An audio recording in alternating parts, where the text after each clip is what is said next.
Hi everyone, welcome back to my channel. అందరూ ఎలా ఉన్నారు? నేనైతే ఈరోజు మార్నింగ్ కొంచెం ఎర్లీగా నిద్ర లేచానండి, 4 o'clockకి. ఫస్ట్ అయితే ఫ్రెష్ అప్ అయ్యి వచ్చేసి మా పిల్లలకి లంచ్ బాక్స్ ప్రిపేర్ చేస్తున్నానండి, అండ్ టిఫిన్ కూడా. ఈరోజు టెంపుల్కి అయితే వెళ్తున్నానండి. టెంపుల్కి వెళ్ళే ముందు ఇంట్లో పూజ ఎలా చేసుకుంటుంది మీతో చూపిస్తాను. వంట చేయడం కూడా కంప్లీట్ అయిపోయింది.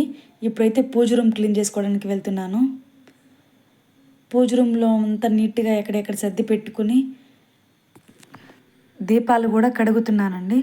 దీపాలు కూడా నీట్గా క్లీన్ చేసి పెట్టుకుంటున్నాను. క్లీన్ చేసిన తర్వాత కొంచెంసేపు క్లాత్ తుడిచేసి పసుపు రాసి కుంకుమతో బొట్లు కూడా పెట్టుకుంటున్నాను. అట్లాగే గుమ్మానికి కూడా పెట్టుకుంటున్నానండి పసుపు రాసి బొట్లు. ప్రతి శుక్రవారం అయితే పెట్టుకుంటాను నేను ఇట్లాగా. మా ఇంట్లో మనీ ప్లాంట్ కూడా ఉందండి.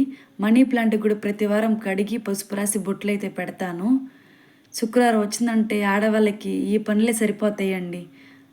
ఇంట్లో చేసే పనులన్నీ అయిపోయినాయండి. ఇంకా టెంపుల్కి అయితే రెడీ అవ్వాలి.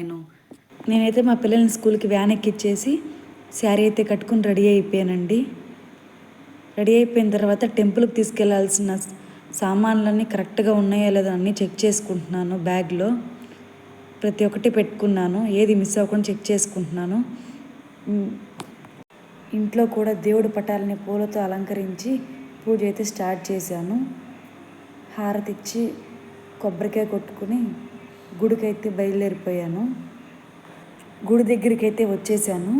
గుడి ఎక్కడో దూరం ఏం కాదండి, గుడి ఉండేది మాత్రం మా ఊర్లోనే. మా ఊరి అమ్మవారి గుడిలోనే ఈ దీపాలు అయితే పెడుతున్నాను. ఇది మొదటి వారం అండి, మొదటి దీపం. నేనైతే 11 వారాలు పెట్టాలని అనుకున్నానండి. ఇప్పటికైతే మొదటి దీపం స్టార్ట్ అయింది. ఇంకా 10 వారాలు అయితే పెట్టాలి. ఈ 10 వారాలు కూడా ఎట్లా పెడతానో ఏమేం చేస్తానో మీతో కూడా చూపిస్తాను. మీరు కూడా ఇలాంటి దీపం పెట్టాలి అనుకుంటే మంగళవారం కానీ శుక్రవారం కానీ ట్రై చేయండి. Thank you for watching. Please subscribe to my channel.